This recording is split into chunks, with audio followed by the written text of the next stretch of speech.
نحمده ونصلي على رسوله الكريم اما بعد عن ابي هريره رضي الله عنه قال رسول الله صلى الله عليه وسلم من تاب قبل ان تطلع الشمس من خرج مغربها تاب الله عليه۔ حضرت ابو ہریرہ رضی اللہ عنہ سے روایت ہے کہ نبی کریم صلی اللہ علیہ وسلم نے فرمایا، جو شخص مغرب سے سورج طلوع ہونے یعنی آثار قیامت نمودار ہونے سے پہلے توبہ کر لے گا، اللہ تعالیٰ اس کی توبہ کو قبول فرمائے گا۔ ارشاد باری تعالیٰ ہے، وَمَن تَابَ وَعَمِلَ صَالِحًا فَإِنَّهُ يَتُوبُ إِلَى اللَّهِ مَتَابًا، اور جو کوئی توبہ کرے اور اچھا کام کرے تو اللہ تعالیٰ کی طرف ایسا ہی رجوع کرتا ہے جیسا کرنا چاہیے، کیونکہ ایسا رجوع اللہ تعالیٰ کا پسندیدہ ہے، گناہوں کو مٹانے والا ہے اور اجر و ثواب حاصل ہونے کا ذریعہ ہے۔ سچی توبہ یہ ہے کہ بندہ اللہ تعالیٰ کی بارگاہ میں اپنے گناہوں کا اقرار کرتے ہوئے، ندامت و شرمندگی کا اظہار کرتے ہوئے، آئندہ گناہ نہ کرنے کا پختہ ارادہ کرتے ہوئے اپنے گناہوں کی معافی طلب کرے۔ ایسی توبہ ہی اللہ تعالیٰ کی بارگاہ میں مقبول اور پسندیدہ ہے۔ ایسی توبہ ہی حقیقی طور پر فائدہ مند اور گناہوں کو مٹانے والی ہے۔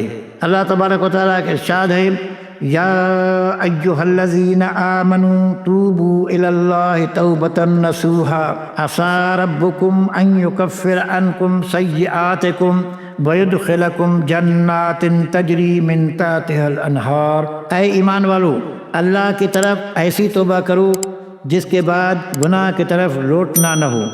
قریب ہے کہ تمہارا رب تمہاری برائیاں تم سے مٹا دے اور تمہیں ان باغات میں لے جائے جن کے نیچے نہریں بہہ رہی ہیں۔ توبہ کے لیے کچھ شرائط بھی ہیں۔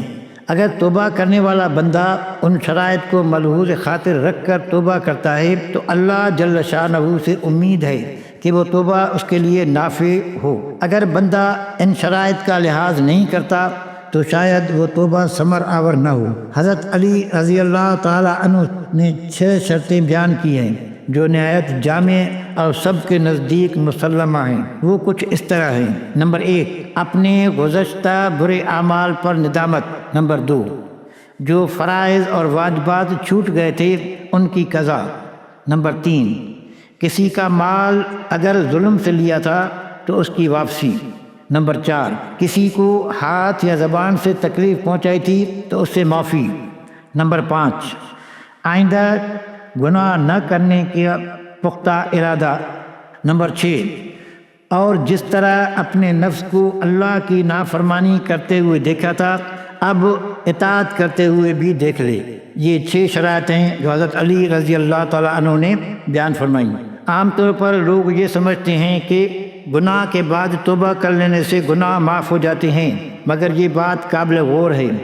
اگر کسی نے کسی بندے کا حق مار رکھا ہے یا کسی کا حق زور زبردستی چھین لیا ہے تو اس صورت میں صرف توبہ اور ندامت کافی نہیں ہوگی، بلکہ جس بندے کا حق مارا گیا ہے یا چھینا گیا ہے اس کا حق ادا کرنا بھی ضروری ہے، پھر جا کے توبہ قبول ہوگی۔ جب کسی بندے سے گناہ کبیرہ کا ارتکاب ہو جائے تو اس سے توبہ کرنا فرض ہے۔ تمام کبیرہ گناہوں سے توبہ کرنا لازمی ہے۔ توبہ کا شرعی حکم بھی یہ ہے کہ توبہ کرنا فرض ہے۔ یہ حکم قرآن و حدیث اور اجماع سے ثابت ہے۔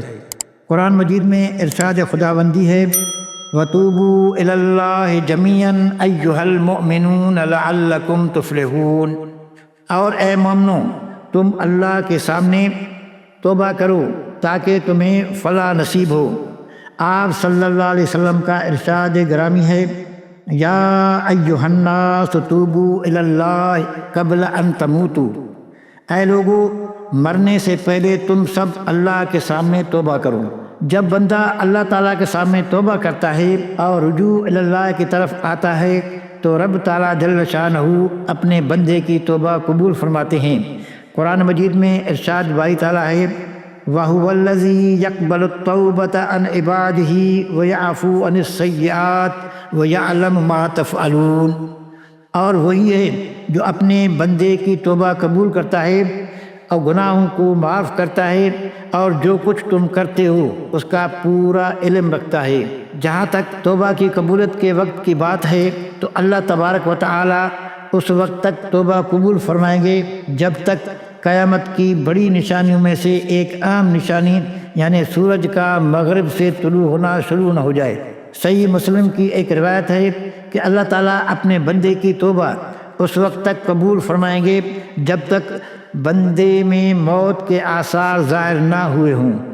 سنن ترمذی کی ایک اور روایت ہے، یقیناً اللہ تعالیٰ اس وقت تک بندے کی توبہ قبول کرتا ہے جب تک وہ جان کنی کے عالم میں نہ ہو۔ انسان سے گناہ کا ہونا فطری بات ہے، مگر جو ہی احساس ہو کہ ہم سے گناہ کا ارتکاب ہو گیا ہے تو اس کی تلافی کی کوشش کرنی چاہیے۔ گناہ کو معمولی چیز نہیں سمجھنا چاہیے۔ جب ہم سے کوئی گناہ سرزد ہو جائے تو اس گناہ کو پہاڑ جیسا بوجھ سمجھنا چاہیے، اس سے فوراً توبہ کرنی چاہیے۔ حضرت عبداللہ بن مسعود رضی اللہ عنہ فرماتے ہیں کہ بے شک مومن اپنے گناہوں کو اس طرح دیکھتا ہے جیسے وہ کسی پہاڑ کے نیچے بیٹھا ڈر رہا ہے کہ وہ اس پر گر نہ پڑے، جبکہ بدکار اپنے گناہوں کو اس مکھی کی طرح دیکھتا ہے جو اس کے ناک پر سے گزر گئی۔ آخر میں اللہ تعالیٰ سے دعا ہے کہ ہم سب کو توبہ کی توفیق عطا فرمائے، آمین۔ وما علینا الا البلاغ المبین۔